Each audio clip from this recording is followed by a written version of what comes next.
Garry Meier. Garry Meier. Is this Gary? Stroud Crowd. Hey, first of all, Whatever happened to Charlie Logan, or whatever that guy's name is? yeah, Charlie, I don't know if he's back in Florida. He was in Las Vegas for a while. I don't know. I'm just kidding. I don't care. Okay. I have a.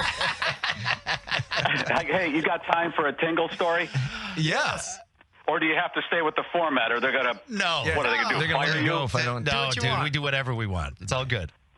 Several years ago, I'm on WGN, and I get this press release about a Sarah Palin in a swimsuit contest look-alike at a strip club, and I'm reading this, and I look at the list of judges, and I'm reading this list, and I see this name Tingle, and I looked at it, and I thought, he's on Hot Mix 100, Froggy, The Light, The Loop, The Bada Boop, The Bada Beep.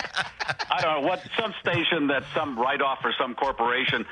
And I just said, I don't know who this guy is, and he's judging the Sarah Palin look-alike. No big deal. A couple days later, I get a letter from Tingle, and he's reaming me a new a-hole, and it goes something like this. You work at a station my grandmother listens to. You know how many Playboy playmates I've had in the studio and interviewed. How many have you ever interviewed? And I thought, well, none, because they don't have anything to say, and it's all visual, and I'm on the radio.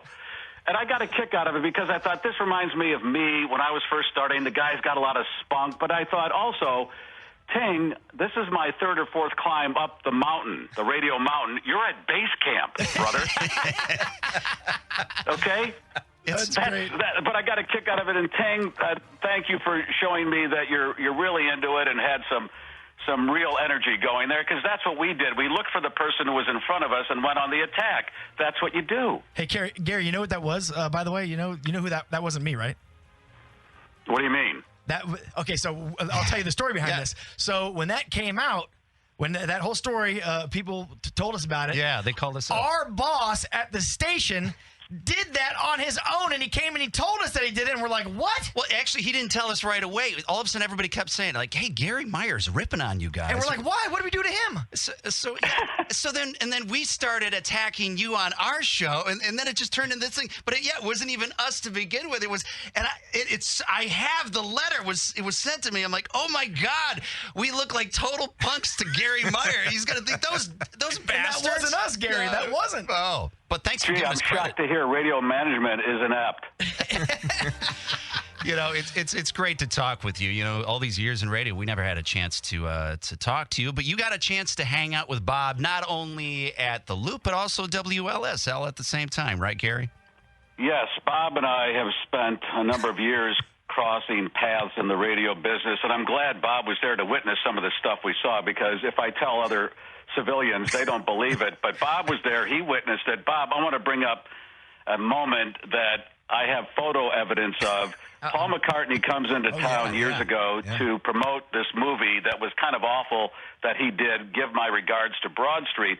And Bob and I are huge Beatle fans, and so we get to meet a Beatle. And that to me, and I know, Bob, you feel the same way, that was extraordinary. And I've got a picture of us getting our autographs from Paul, and you're standing next to me, and we're looking at Paul like we're two 13-year-old girls. I've never seen that picture. I'd love to email me that picture or something. The picture I've got is taken from the back of the room, and McCartney's at the table, and he's addressing the small crowd in that room. And it's just, all you can see is the back of my head. And I show that picture to everybody. Look, the back of my head, and here's Paul McCartney. And that's all I got. That's my No, I've got a picture with your face, so I'll send it to you. Okay, thank you. Wow. So yeah, this is it. I mean, as the traveling Wilburys would say, it's the end of the line, kind of, but you're still going to do some stuff. Listen, you are the best at what you do, and I've told you this before, the best in the entire country of what you do. If Casey Kasem were alive, he'd be getting your lunch. Well, we could find him. We'll dig him up. He still could get some lunch. I don't think they've buried him yet. No. Yeah, they're still fighting was a fight over his body, the rights that's to bury true. him. Yeah, that's too bad. Well, hey, this is just between Gary and I, but I got to apologize to Gary because he blew me a call a couple of weeks ago, and I never responded. I have been in the month from hell this last month. I've mentioned it. So much work to do to retire. I'm not sure it's worth retiring with the amount of work you got to do if you're going to continue to do some work at the radio station, which I'm doing, plus all the forms you fill out in order to retire, insurance and pension papers and this and that and the other to make sure you've got everything shored up so you have some money coming in once the money stops coming in from your place of employment. But I'm so sorry about not getting back to you. I had every intention to. I just wanted to leave you that message when I heard you were retiring, and to your point about what the paperwork is. Radio's main goal for those who work in it is to steal their soul. And they're doing such a wonderful job, as you have witnessed. And I'm sorry they make you actually sign the document to say, and leave your soul on the way out. Well, I think Bob was nonchalantly asking for an advance from you, Gary. I think that's what he was asking. By the way, yeah, sure. And Bob, when you were performing, and are you still with the Crying Shames at all? Do you do any of that? No, I haven't done that since I got married. I got to tell you, that night we spent together when you were performing, and we laughed so hard at all the stuff that we had gone through. And with the band, you had all these moments you talked about with the band, and I was just crying. I was laughing so hard. Those moments, Bob, I'll never forget. I mean, I'm so blessed to be a friend of yours. Gary, feel the same. I have nothing but great memories of hanging out with you and Steve back in the heyday at the Loop there, and the laughs we all got.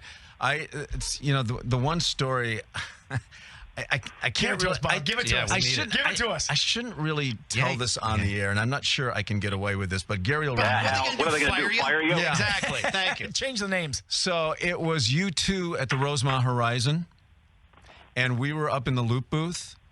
Yeah. And Steve had a few. Steve Dahl, and he came over and he put his arm around me. He started doing that thing about, you're the best, man. Nobody does it better than you, man. I love you. You're the greatest. And he had his one arm around me, and with his other hand, he unzipped his pants. Oh, God. And grabbed a cup.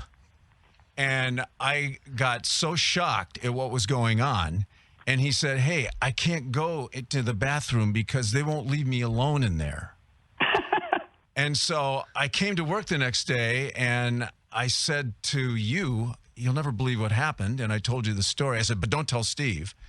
Well, it got around, and the next thing I know, I'm on the air with Steve, and he's confronting me about what's happened in the booth at the U2 show.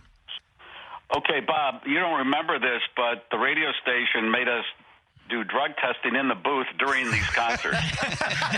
That's what he was doing, and it was just part of the protocol. Yeah, see? Here you thought it was that he loved you. It was just, now they're looking for contraband. Yeah. It's a really I weird moment. I got to tell you, though, these moments that we're talking about, and Sherman and Tingle, I know you're doing well. What we experienced at the apex of radio, the zenith, was unbelievable. And I'm sorry to say, but it's not that anymore, and it's too bad. Because when it was great, it was great. We heard the stories. We heard it was absolutely outrageous. Well, I mentioned too, because of the phone calls. Sometimes the phone calls go away, and I go, I wish we were in the time like we were on in the heyday of like Steve and Gary, because everybody just had a landline. Everybody has a phone, a cell phone that has earbuds, and you can't understand anything what anybody's saying. I'm like, I want to go back to those days of a landline where you can understand people on a damn telephone. And the credo was high school with money. And that's how we went about our day, and that's what the listener felt it was. It was a big party. Everybody was included, and you couldn't beat it for what it was at that time. Well, Gary, listen, you're right. It isn't what it is back in the day, but we're trying to live up to your names and trying to keep that spirit alive for you, baby. Yeah, whenever they say, you guys along with us, we find it a huge compliment. So, and just the fact you're hanging out with us here and you're calling up with Bob, especially with the very evil letter that came to you in the mail about 12, 13 years ago. That says a lot. I couldn't believe. I mean, it was gold, Jerry, gold. It was just unbelievable.